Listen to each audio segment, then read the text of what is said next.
A paz do Senhor Jesus, eu sou a doutora Mariana Mendes. Hoje, 10 de outubro de 2024, eu quero compartilhar mais um devocional. A palavra de hoje encontra-se no livro de Provérbios, capítulo 14, versículo 10 e 11, que diz assim: Cada coração conhece a sua própria amargura, e não há quem possa partilhar sua alegria. A casa dos ímpios será destruída, mas a tenda dos justos florescerá. Quando eu avalio a nossa jornada nesse mundo, nós vemos que com o passar do tempo, principalmente na vida adulta, há várias desilusões, há várias decepções, crises, dificuldades que vai gerando uma amargura, um rancor, uma coisa ruim na nossa vida. E isso é muito comum.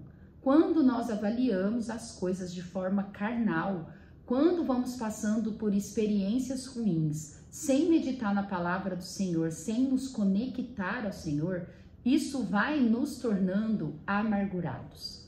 Eu chego a essa conclusão avaliando as pessoas que eu conheço. Eu percebo que todas as pessoas que não têm conexão com o Senhor, que não medita, que não entende da vida espiritual, que não coloca em prática a sua vida espiritual, todas as dificuldades da vida vai deixando nós com o coração mais duros, mais rancorosos e mais amargos.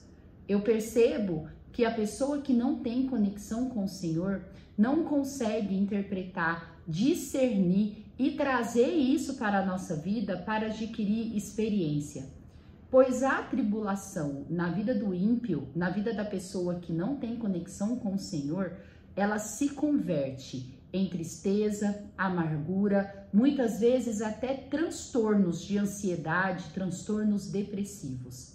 Mas a tribulação na vida do cristão, na vida da pessoa que realmente tem conhecimento da palavra, tem conhecimento da vida espiritual e consegue discernir, ter sabedoria, gera o que nós vamos ver em Romanos 5. Toda a tribulação gera paciência, gera perseverança, que torna-se uma experiência. A experiência nos gera esperança no Senhor, pois nós cristãos temos o discernimento e a interpretação correta do que o crente precisa saber para não se tornar amargo, mas sim prontos para a eternidade. Quando meditamos no livro de Jó, nós vemos que Jó é um dos exemplos que sofreu mais tribulação nessa vida.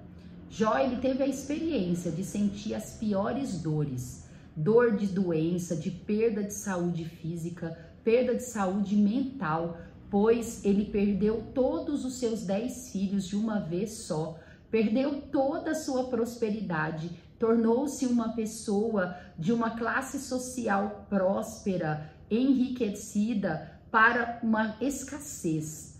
Jó, ele provou o do que é ser rico e tornar-se pobre do dia para a noite, de ter uma vida abençoada, casado, um casamento feliz com seus 10 filhos e perder totalmente a paz dentro de casa, pois a sua esposa ficou viva para ver toda a destruição na vida dele.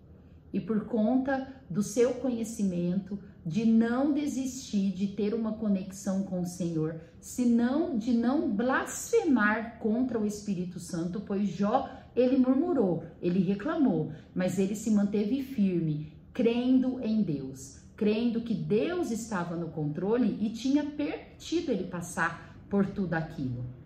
Ele falou sim palavras mal faladas, pois o sofrimento nos gera muita tristeza e muitas vezes na dor falamos coisas impensadas.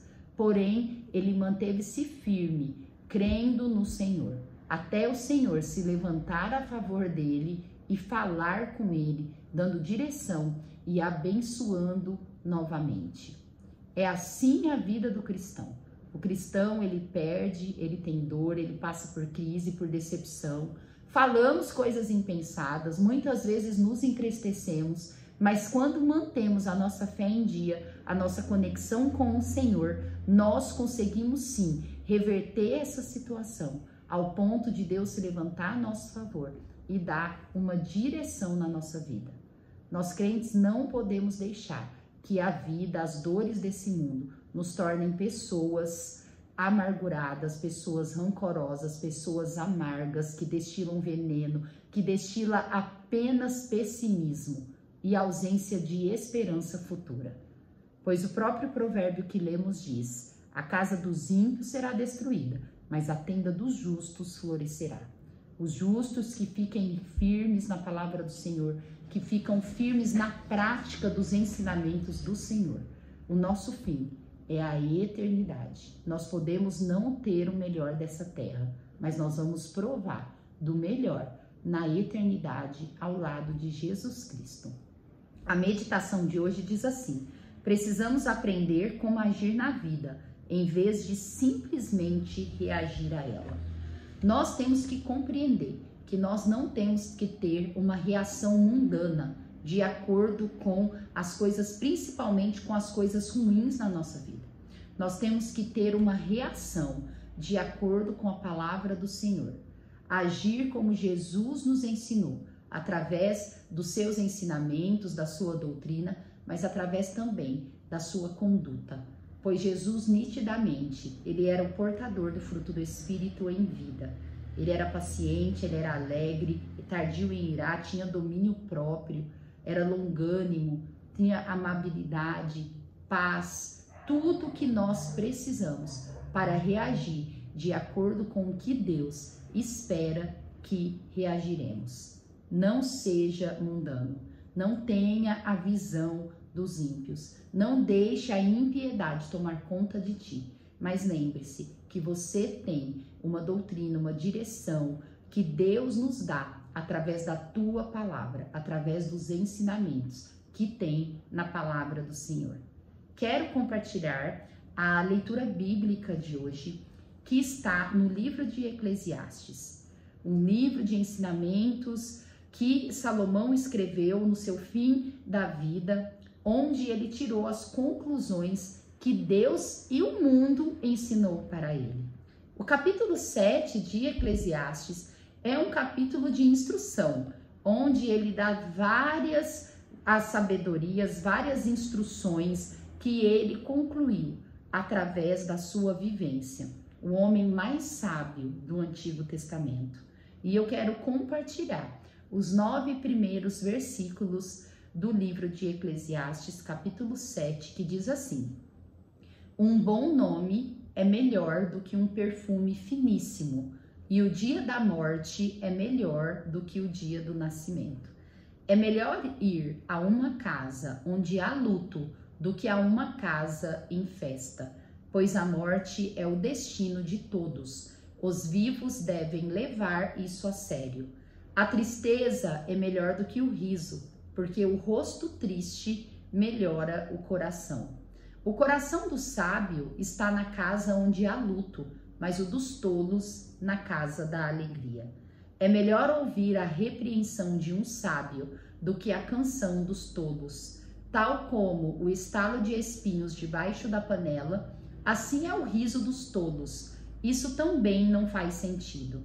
A opressão transforma o sábio em tolo, e o suborno corrompe o coração. O fim das coisas é melhor do que o seu início, e o paciente é melhor do que o orgulhoso. Não permita que a ira domine depressa o seu espírito, pois a ira se aloja no íntimo dos tolos. Quantas palavras de sabedoria!